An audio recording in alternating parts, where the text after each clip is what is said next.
What is going on, world? What's up, YouTube? It's Zero here. Today I'm bringing you guys a brand new episode of The 8 Below Show. Welcome everyone to The 8 Below Show, the best gaming related show here on YouTube. And I'm super excited about our episode here today. We have a lot of stuff to talk about, so let's get into it. Gotham Knights is an upcoming title from Warner Brothers Games Montreal that's going to be coming out in 2021. And I wanted to go ahead, guys, in this segment of the show and talk about everything that we won out of Gotham Knights. And guys, this is a title that I'm really excited about after the, of course, the reveal for this game came out. Something that I'm pretty excited about, really intrigued by all the different characters. This gives me the thought that this is a title that looks like it's going to try to compete with the Marvel Avengers, and I'm really excited about that. So, like I said, I want to talk about everything that we won. When I say we, guys, I'm going to be giving you guys my thoughts and opinions, and I would love to hear yours, whether you agree or disagree, in the comment section down below. So let's get into it. For me, guys, I've always stated that any AAA title that comes out needs to be a full package, in my personal opinion. That being, of course, a great, single player or co-op campaign, co-op modes, and multiplayer modes. And that gives you that full package that justifies a $60 price tag, or however they decide to market it and price it. So for me, I want to see a full package out of Gotham Knights. I think it's going to give you so much different things to do after beating the single player campaign, playing with your friends, playing against other people. I think that's going to be really important for Gotham Knights. For me also, guys, being a game that I believe is going to compete against Marvel's Avengers, there's a number of things that I thought that Marvel's Avengers did well, but I thought there was a number of things that they didn't do so well, and I think that Gotham Knights actually needs to take some of the things that definitely worked right for, with Marvel's Avengers and kind of apply some of those things and kind of tactics and schemes to their own arsenal of what, so to speak, of what they're able to work with moving forward. And, for me, guys, I've been one that has, actually, I haven't been as critical about microtransactions as some other people out there. I've always stated that microtransactions, I believe, are okay as long as it's not deceptive to the consumer. And I've also stated that I would like to have more earnable items over payable items, or things that you can just pay for. I think having things that you can earn within the game are better and should be, there should be better things that you can earn rather than having things that you can really pay for that are, let's just say you buy something and that looks cooler than something you earn in game. That's not the way it should be. It should be flip-flopped. It should be the earnable items are the ones that are really cool that everybody wants to get. It gets people to play the game over and over again. So with Gotham Knights, I would love to see that as well. Now, another thing for me, guys, the game, it features 4 playable characters, that being Nightwing, Batgirl, Robin, and Red Hood. So that's 4, different playable characters, which is great, but I'm kind of hoping that there's other new characters that they add to it. And I'm sure they're going to, guys, over time. There's going to be new characters that get added.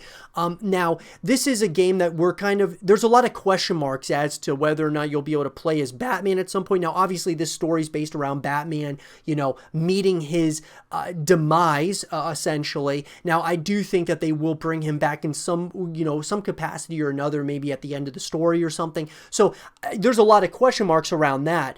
But I think that there's just a lot of different characters that you could really bring into the fray here with Gotham Knights for the long term, right? The end game content and things of that nature, they could certainly add to it. And I think that could be something really special. Now, obviously, guys, what we've had up to this point with this title is, obviously, I really want there to be definitely a distinguish, kind of aspect to each of the characters and the abilities that they have. And obviously, guys, each character, from what we've seen so far, they each have definitely different types of abilities and such. I just hope that there is not too much complexity to each one. They're relatively easy to understand, but maybe really hard to master. That would be something that would be really cool to kind of see. I hope there's a really large skill tree of different skills that you can get, different abilities you can get for each of those characters. That would be really cool. And I think, guys, that I'm hoping that you can, play co-op, but also that like co-op multiplayer where you play PvE, whether you're playing against, the AI, or if you're playing against other people in a PvP setting, could be something really interesting. I think this has immense amounts of potential, guys, for the different types of game modes that they could put into a game like this and a title like this. And so I'm very excited about that. I really am. This is a title that, like I said, I think it's being pretty much created to directly compete against Marvel's Avengers and games like that. Maybe even something like Marvel's Spider-Man. So I'm excited about that. I really am. I think that this could be something special from Warner Brothers Montreal. And we'll have to kind of wait and see, guys, as far as, I'll give you guys more information as it comes out, and we'll be able to update more and more things that we want when we find out more information down the road. As far as the villains go, guys, that's another thing. I want there to be a variety of different villains that you're playing against. I don't want it to be all the same villains that you're playing against. I want there to certainly be different villains. I'm hoping that we get a lot of the super villains in this one as well. That would be really awesome from the DC, universe. So different, enemies. I think the locations can be really important as well. In Marvel's Avengers, it felt like a lot of like the same types of locations and environments that you're fighting in. I'd like there to be a lot more variety here with Gotham Knights. So that's another thing that's really important. Like I said, different weaponry, guys. I want it to stay fresh, have a skill tree, have things that you can earn along the way, that it feels fresh. There's new things that you're constantly learning. And honestly, guys, I wouldn't even mind like a semi-open world setting where you're able to explore a little bit outside of doing all the action and things of that nature. Or after you're done beating the game, you can explore a little bit and kind of just really get immersed into this world. And you can traverse the world in multiple different ways and kind of really what fits your play style. So that'd be awesome, guys. But with that, those are the things that I want to see at this point in time for Gotham Knights. What do you guys want to see out of this game? Let me know in the comment section down below. And for more Gotham Knights content and videos, stay here with Zero TV. Rocket League is a title that has huge upside, guys, and with the recent announcement of it going free to play, that upside could be infinite at this point in time. So I want to go ahead, guys, and talk about Rocket League, this title that is now free to play for everyone, and really kind of break it down, guys, as to what this really means for not only just casual gamers, but competitors, esports as a whole. This is huge, guys. Let's get into it. In an article, guys, written by Tyler Wild of PC Gamer, Rocket League is now free, and you can get a $10 coupon for grabbing it. Rocket League is free to play as of today and can be acquired on the Epic Games Store. Even if you don't want to play Rocket League, you might want to add it to your library. Doing so before October 23rd will get you a $10 Epic Store coupon to spend on another game. As Psyonix announced back in July, the catch with the free-to-play update is that Rocket League is no longer available on Steam for new PC players who must pick it up on the Epic Store. Existing Steam players can keep using the Steam version and it will continue to get updates. As of last week, though, you do not need to link your Steam version to an Epic account.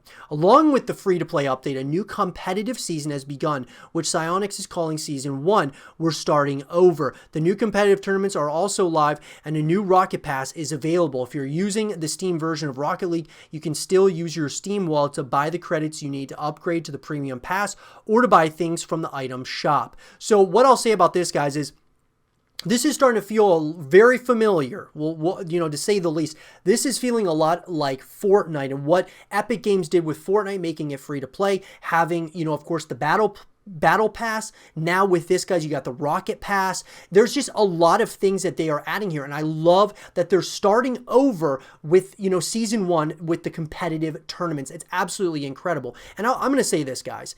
I was very skeptical about Rocket League as a from the perspective of like what this game is going to entail. Is this really going to be that big of an esport and just that big of a game?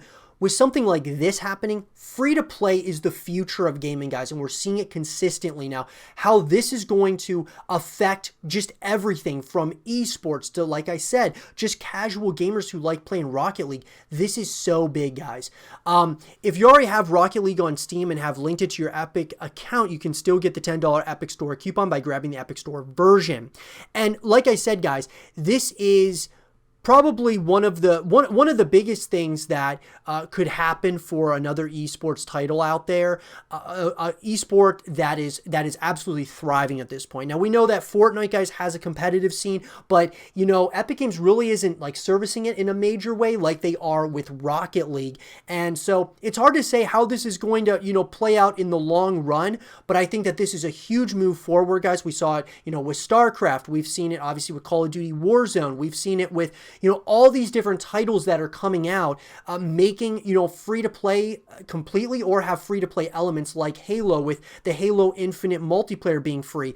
This is huge, guys. It's absolutely huge for esports. And, you know, honestly, guys, I would love to hear your thoughts about it in the comment section down below. With Rocket League going free to play, what do you guys think this means for esports and for just casual gamers as a whole? Rod Breslow, also known as Slasher, tweeted out stating, Rocket League has now hit 1 million concurrent players for the first time ever after going free to play. Rocket League going hard. And guys, like I said, this is so big, not only for gaming as a whole, this is huge for esports as well, because this is a great esports title. And on top of that, it going free to play is a massive, massive deal. And I do believe, guys, it may very well continue sending ripple effects throughout the entire industry of free to play, the importance of it, why it needs to continue as free to play. Just games in general need to continue going free to play. The emphasis on esports for a lot of these titles, an emphasis on, you know, just anyone and everyone playing these games is absolutely huge. So huge, big up to Rocket League. Congratulations, guys, on hitting 1 million concurrent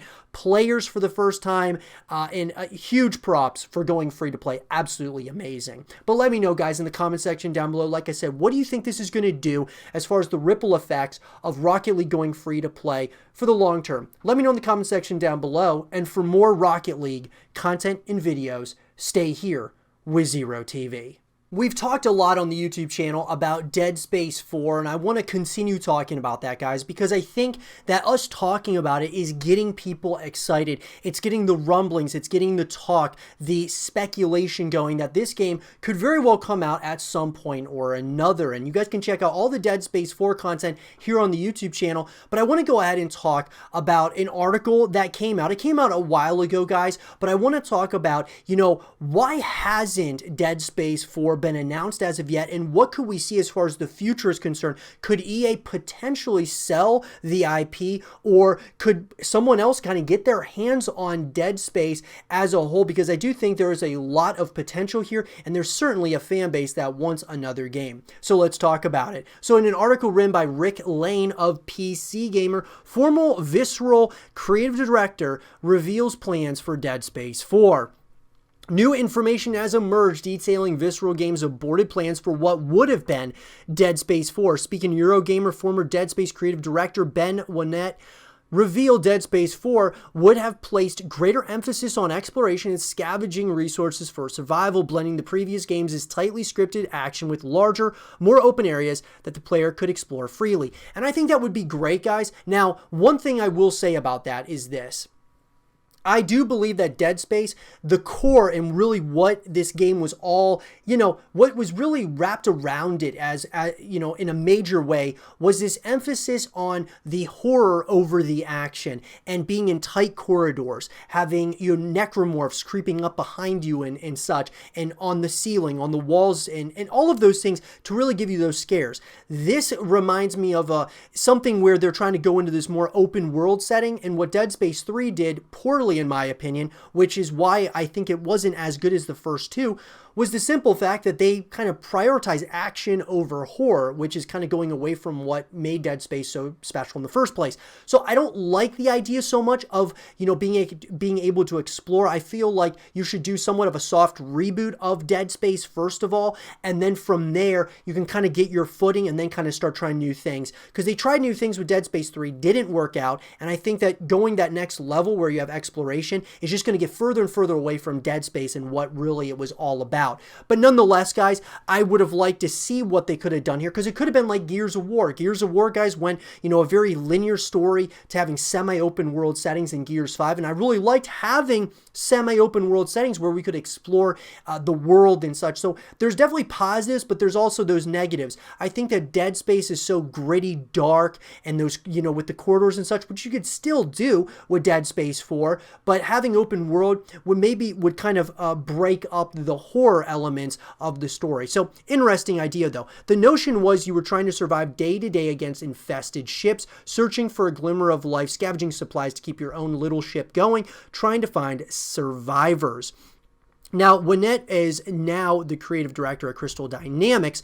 Dead Space 4 would have expanded upon the Lost Flotilla chapter of Dead Space 3, in which Isaac drifted through a graveyard of destroyed ships on the trail of an SOS signal. The Flotilla section in Dead Space 3 hinted at what non-linear gameplay could be, and I would have loved to go a lot deeper into that. The concept was that the player would hop from ship to ship, seeking out equipment and battling the horde of necromorphs that undoubtedly would have lurked inside. And see, I like that concept, right? I like the sounds of that, even though, sure, there would be elements of open world scenarios.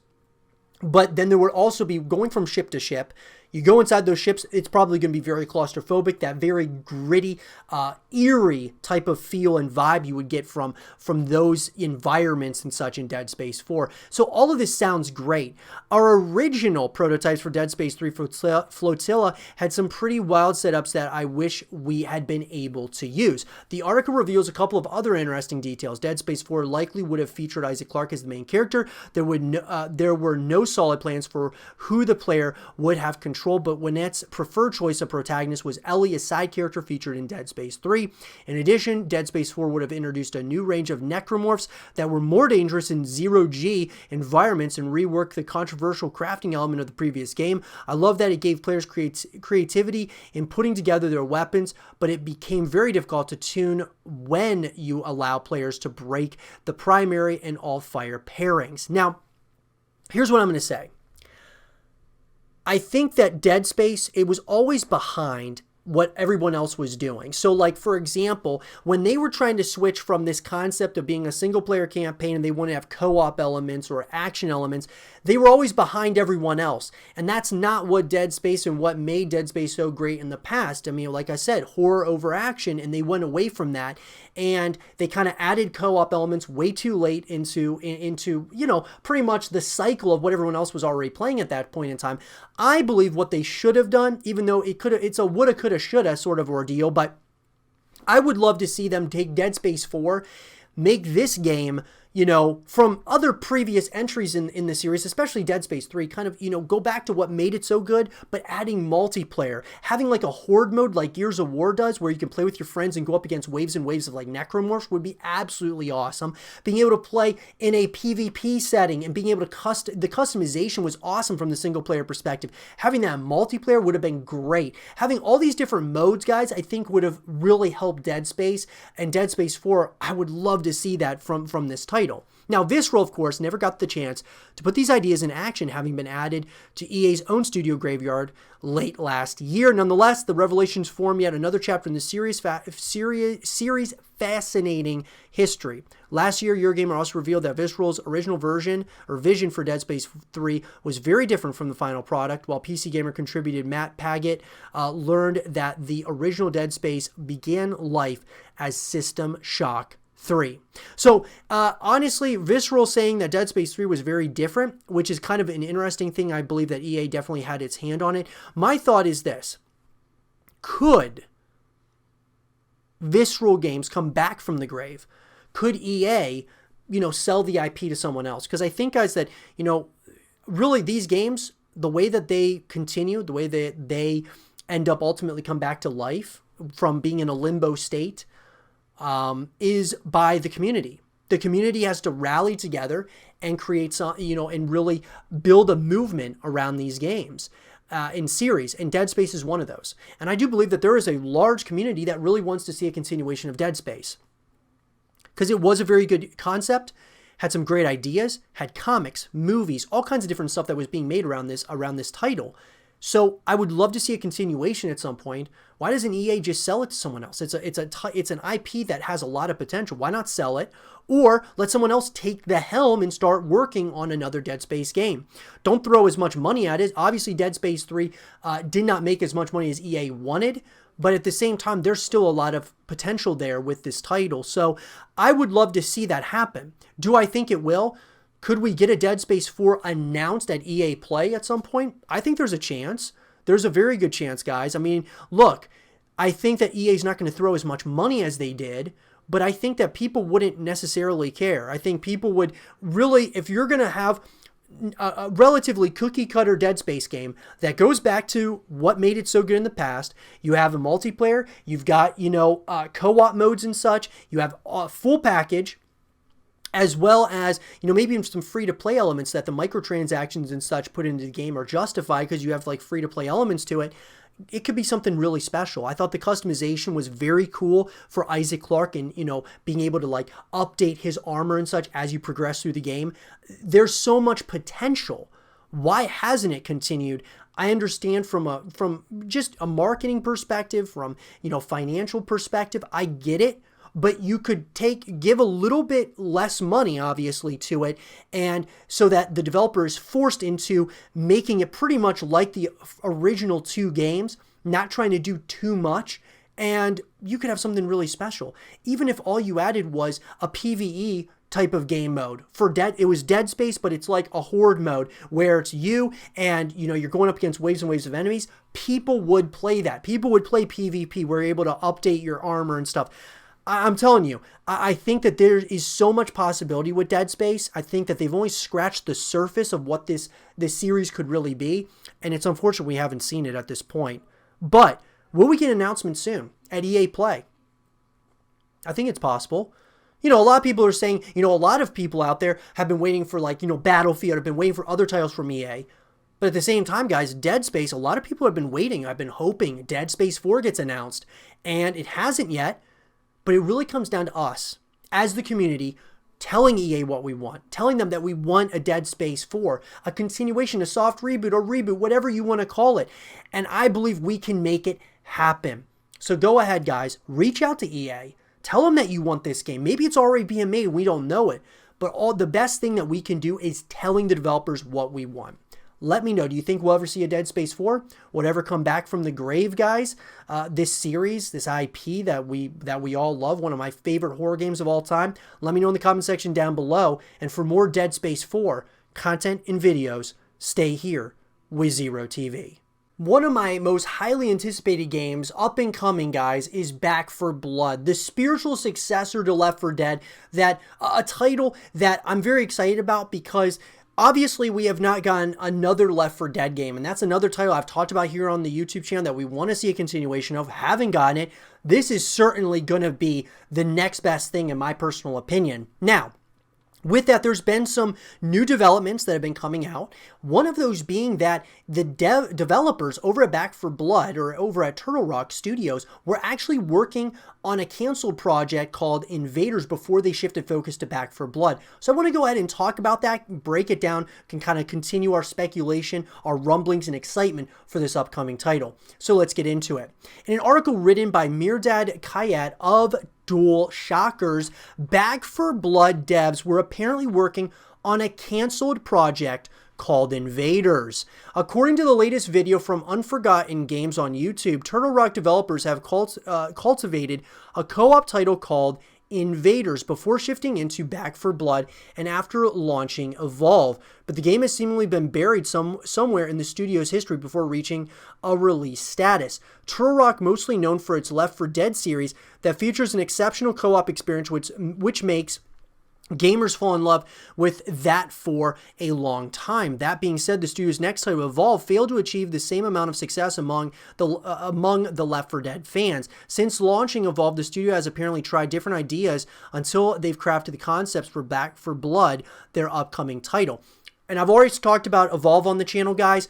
This is why I'm really excited for Turtle Rock. Not only have they worked on Left 4 Dead, but Evolve had a lot of great concepts, a lot of great ideas. It just like failed in certain ways. It was almost like a failure to launch. I remember it coming out like around the time that the Xbox One first was released, and they were just they were kind of beyond it was a game beyond its time. And I've stated that many times, guys. It had so many ideas. It's kind of brought to life other titles in that genre, like Dead by Daylight, and you could go on and on about the list of games that it's kind of almost become a spiritual successor for. And Evolve was kind of that first game like that 1v3 style. And so Evolve had some great concepts. It just wasn't executed properly. So Turtle Rock doing Back 4 Blood, I think they're going to do a great job with this game. Now, what's interesting to me is Invaders. This is very interesting. One of the canceled projects of Turtle Rock was a post-apocalyptic co-op title set in the UK after an alien invasion. The game, which was apparently called Invaders, featured a gameplay system similar to Left 4 Dead series, but this time around in a more horrifying setting with creepy enemies. The video showcases some concept arts for Invaders characters and enemies. The leaks also reveal a destruction system in the game, allowing some giant enemies to destroy buildings and player camps. You can even take a look at the game's final boss fight, which is more like a sky-high spider. What I'm going to say is, Invaders, I would love to see this. I mean, even if this was going to be Back 4 Blood, before Back 4 Blood was the title, I don't understand why Invaders was not going to be released if it was basically like a Left 4 Dead. My thought process, guys, is that this could have been a really special title as well. Why Turtle Rock decided to kind of just totally change everything and go backwards to starting on Back 4 Blood when they could have taken those same concepts from Invaders and put them into Back 4 Blood, which maybe they did, but it just seems like I love the idea. More horrifying settings with creepy enemies. I think that is like a really cool thing that would separate Invaders from the Left 4 Dead series, or, what it would separate Back 4 Blood from Left 4 Dead. Sure, Left 4 Dead has some creepy enemies, but they're a little bit more, cartoony, like kind of goofier characters, right? Now, some of them, like the Hunter, obviously is pretty intense, but I'm just saying horrifying settings, guys, you don't really get that vibe in Left 4 Dead. But nonetheless, Invaders was set to be released for PS4, Xbox One, and PC, but the game never reached the end of its development process. The interesting part is that Turtle Rock has worked on another canceled project as well, probably sometime after leaving Invaders unfinished. The studio officially confirmed that they have started working on Back 4 Blood as a spiritual successor to Left 4 Dead earlier in 2019, but it hasn't received an official announcement trailer yet. Back 4 Blood will be available for PS4, Xbox One, and PC on an unannounced date, which obviously, guys, it's going to be PS5, Xbox Series X, and, of course, PC as well. I don't think that this is a title that's going to be, coming out, maybe it'll be available on PC, Xbox One, and PS4, but it's not coming out during, it's going to be coming out the next generation of consoles. So when that is, here's my thought. My thought is that Back 4 Blood is going to come out we'll probably hear more about it, later this year in 2020 or early 2021, and then it'll probably come out late 2021, maybe sometime in 2022. It just depends on really how far along they are in this development process. Sounds like they've kind of had some either creative differences, or they're just not all on the same page, or they're just kind of not making up their mind as to what they want to do, from Invaders to now with Back 4 Blood, and even other, canceled project in between all of these. There just seems like they're not maybe all on the same page, or there maybe is a development hell cycle going on here with Back 4 Blood, which I'm hoping isn't the case. Nonetheless, I will say this. I am incredibly excited for Turtle Rock's Back 4 Blood. And I think that Valve would be smart to make Left 4 Dead 3, because everybody is going to be playing Turtle Rock's Back 4 Blood, especially if it's something special, has some really cool concepts, unique concepts like Evolve, just done right? Really cool concepts that are kind of transcending the space somewhat, moving us forward. Turtle Rock has done a really good job of that, not only with Left 4 Dead, not only with Evolve, but what could have been Invaders, but what could be Back 4 Blood. Let me know, though, in the comment section down below. What do you guys think about Back 4 Blood? Is this still one of your guys' most anticipated games? Where do you guys sit here? Are you guys worried that we're in a development hell stage here from Turtle Rock's Back 4 Blood? Or do you think this game is going to be coming out here relatively soon? Let me know what you guys think. And for more Back 4 Blood content and videos, stay here with Zero TV. And with that being said, everyone, I hope you guys did enjoy this episode of The 8 Below Show. And if you guys did, leave a thumbs up, subscribe if you're new, stay positive, and as always, I'll talk to you guys all in the next one. Peace.